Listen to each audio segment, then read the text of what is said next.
Hola, les quiero hablar sobre una noticia que tiene algo de tiempo y que quería tocar con anterioridad, pero han pasado tantas cosas, distintas noticias que fueron bastante relevantes en su momento, pero quiero ahora tocar un tema que es bastante discutido, que es el tema de la justicia, particularmente, que voy a usar el ejemplo de Chile con respecto a esta noticia que ocurrió, esta polémica, pero que creo que se puede aplicar a los sistemas judiciales en todo sentido, aunque la crítica va principalmente al sistema judicial continental, que es el que aplicamos aquí en los países hispanos, y en gran parte de la Europa continental también se aplica, particularmente en Francia, Alemania, España, Portugal.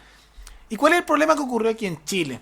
Que comenzó una polémica porque el presidente Sebastián Piñera dijo lo siguiente: yo creo que hay algunos jueces que no están aplicando la ley, que están equivocados, que fallan en forma equivocada, que desprotegen a las víctimas, que le dan un manto de impunidad a los delincuentes.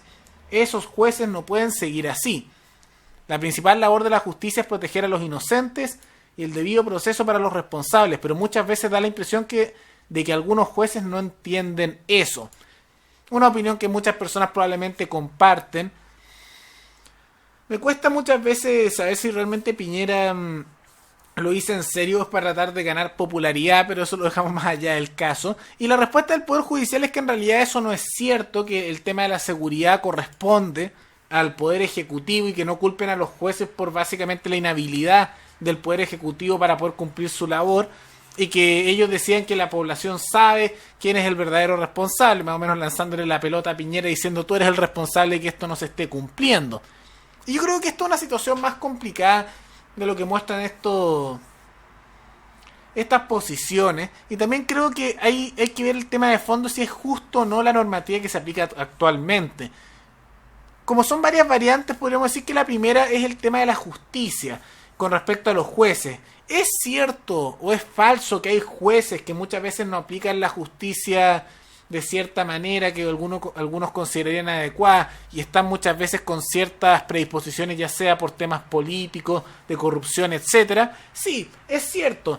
Hay que recordar simplemente el tema que ocurrió con respecto a Rancagua, donde hubo un caso de corrupción enorme aquí en Chile y se empezaron a investigar resoluciones también de otros jueces y se sospechaba que en el resto del país también estaba esa corrupción.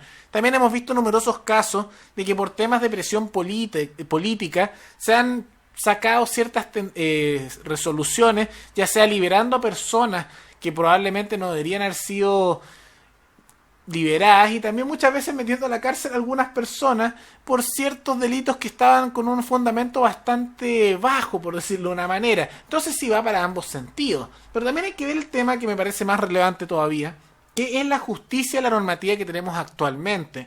Porque no solo es importante que un juez aplique la ley o no, también es importante si la ley que se está aplicando es justa. Y esto se aplica principalmente para lo que son las sanciones penales, que vemos un poco aquí, que es lo que más se discute. Y yo personalmente, como libertario, yo sigo la doctrina jurídica, que es el tema de la doctrina jurídica libertaria, que la planteó en parte Rothbard, pero que Friedman desarrolló bastante, David Friedman y Hans Hermann Hoppe también. Y el tema es que yo observo con respecto a este tema de la justicia es que no hay realmente un sistema judicial que sea justo, que sea proporcional, porque me da la impresión que muchas de las sanciones, muchas de las reglas, muchas de las normativas que están implementadas en nuestro país y en muchos otros países son de carácter más bien arbitrario. Por ejemplo, las sanciones por un robo, un asesinato, es cierta cantidad de años, pero estas me parece que son completamente arbitrarias, determinadas por el legislador, y no se basan en un sistema de pena que sea proporcional, como debe ser la justicia, y que también sea justo. ¿Y cuál es el sistema que yo considero que es ideal? Para eso quiero hacer una pequeña explicación, y espero que no sea muy desagradable escucharla, sobre cómo sería un sistema ideal de acuerdo al pensamiento libertario. Y esto es el sistema de las proporciones y la justicia y de compensación a las víctimas. Porque dentro de un sistema libertario lo que importa es la proporcionalidad y la justicia con respecto a las sanciones que se implementan. ¿Y cómo funciona esto? Tiene que ver con el tema de la compensación del daño, porque de acuerdo a la lógica libertaria, ¿cuál es el problema de que ocurra un delito? Que se está realizando un daño sobre otra persona. Entonces, ¿cuál debería ser la situación justa y proporcional? Primero, que se indemnice a la persona hasta que llegue a la situación anterior a la realización del daño, o lo más cercano posible a esto, y también que la persona que realizó el daño sufra el mismo perjuicio que esa persona causó para de esa manera quedar en igualdad de condiciones con el acto que él realizó. ¿A qué me refiero con esto? Que imaginemos que hubiera una persona que estafó a otra y le robó 10 millones de pesos. O hagámoslo con dólares para hacerlo más sencillo. $1.000.000, digamos ese número.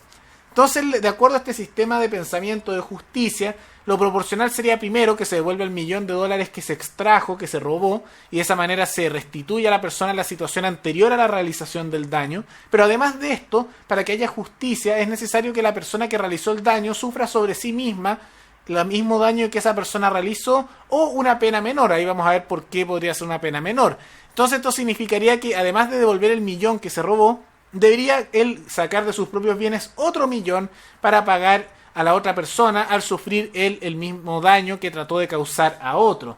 Pero ¿por qué menciono que esto podría ser menor? Porque tal vez la persona que fue afectada, la víctima, decide, mira, esta persona no le quiero cobrar el millón extra, que sería para que sufra el mismo daño que me causaron a mí, porque mira, va a quedar en la miseria, entonces vamos a cobrarle $500.000. Entonces, como le cobro $500.000, puedo decidir hacerlo porque soy la víctima. Dentro de este sistema habría también una participación directa de las víctimas o su familia en caso de que ellos no estén vivos, teniendo básicamente el juez un rol de determinar cuál sería la pena máxima y cuál sería la pena mínima, no decidiendo él necesariamente la pena, sino siendo la persona afectada o sus familiares para ciertos delitos los que deciden la pena. Pero vamos a un caso más, podríamos decir, extremo. Digamos que hay un homicidio. En ese caso, la persona que se le realizó el delito es el que está muerto, entonces no se puede hacer una compensación para volver a esa situación anterior.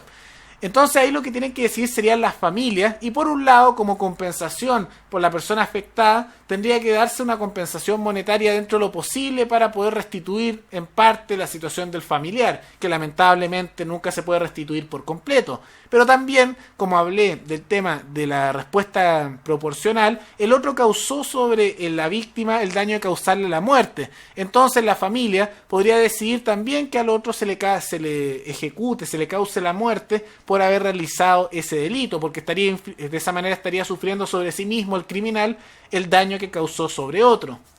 Pero tal vez, como dije, esto es simplemente unos límites, porque la pena máxima sería el mismo daño que él causó, la muerte, y la pena mínima sería la restitución de los bienes a la persona para estar en un nivel similar al que estuvo antes de causar el daño. Esa es la pena mínima. Pero tal vez la familia de los afectados dicen, nosotros por temas de conciencia estamos opuestos a la pena de muerte. Digamos eso, por ejemplo, que son situaciones que ocurren. Entonces, en ese caso, lo que tendría que hacer la persona es que no se le da la pena de muerte, pero se le tiene que dar una pena proporcional que sea menor. Y tal vez ahí estaría el tema del presidio de por vida, por ciertos años. Ahí sería la familia la que tiene que determinarlo, porque ahí habría que ver una pena que sea equivalente en gravedad o menor a eso, que por decisión de la familia, que ahí el juez podrá presentar alternativas en que ellos decidan cuál sea esa pena, que ahí se puede ver y habría discusiones sobre este tema.